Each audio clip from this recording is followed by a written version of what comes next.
ఒకటవ తెస్సలోనికయులకు రాసిన పత్రిక 3వ అధ్యాయం. కాబట్టి ఇక సహింపజాలక ఎథెన్సులో మేమొంటిగానైనను ఉండుట మంచిదని ఎంచి ఈ శ్రమల వలన ఎవడును కదిలింపబడకుండునట్లు మిమ్మును స్థిరపరచుటకును మీ విశ్వాస విషయమై మిమ్మును హెచ్చరించుటకును మన సహోదరుడును క్రీస్తు సువార్త విషయంలో దేవుని పరిచారకుడైన తిమోతిని పంపితిమి.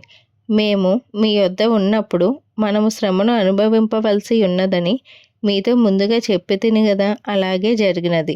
ఇది మీకును తెలియను. అట్టి శ్రమలను అనుభవించుటకు మనము నియమింపబడిన వారమని మీరెరుగుదురు. ఇందుచేత నేనును ఇకను సహింపజాలక శోధకుడు మిమ్మును ఒకవేళ శోధించినేమో అనియు మా ప్రయాసము వ్యర్థమైపోయినేమో అనియు మీ విశ్వాసమును తెలుసుకొనవలెనని అతన్ని పంపితిని. తిమోతియు ఇప్పుడు మీ యొద్ద నుండి మా యొద్దకు వచ్చి మేము మిమ్మును ఎలాగూ చూడనాపేక్షించుచున్నామో అలాగే మీరును మమ్మును చూడనాపేక్షించుచు ఎల్లప్పుడూ మమ్మును ప్రేమతో జ్ఞాపకం చేసుకొనుచున్నారని మీ విశ్వాసమును గూర్చియు మీ ప్రేమను గూర్చియు సంతోషకరమైన సమాచారమును మాకు తెచ్చెను. అందుచేత సహోదరులారా, మా ఇబ్బంది అంతటిలోనూ శ్రమ అంతటిలోనూ మీ విశ్వాసమును చూచి మీ విషయంలో ఆదరణ పొందితిమి.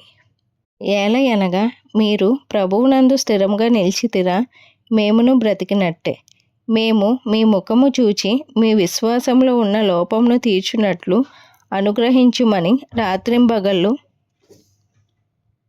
అత్యధికముగా దేవుని వేడుకొనుచుండగా మన దేవుని ఎదుట మిమ్మును బట్టి మేము పొంచుచున్న యావత్తు ఆనందము నిమిత్తము దేవునికి తగినట్టుగా కృతజ్ఞతాస్తుతులు ఎలాగూ చెల్లింపగలము? మన తండ్రి అయిన దేవుడును మన ప్రభువైన యేసును మమ్మును నిరాటంకముగా మీ యొద్దకు తీసుకుని వచ్చునుగాక. మరియు మన ప్రభువైన యేసు తన పరిశుద్ధులందరితో వచ్చినప్పుడు మన తండ్రి అయిన దేవుని ఎదుట మీ హృదయములను పరిశుద్ధ విషయమై అనింద్యమైనవిగా ఆయన స్థిరపరచుటకై మేము మీ ఎడల ఎలాగూ ప్రేమలో అభివృద్ధి పొంది వర్ధిల్లుచున్నామో అలాగే మీరును ఒకని ఎడల ఒకడును మనుషులందరి ఎడలను ప్రేమలో అభివృద్ధి పొంది వర్ధిల్లునట్లు ప్రభువు దయచేయునుగాక. ఈ వాక్యం దేవుడు దీవించునుగాక. ఆమేన్.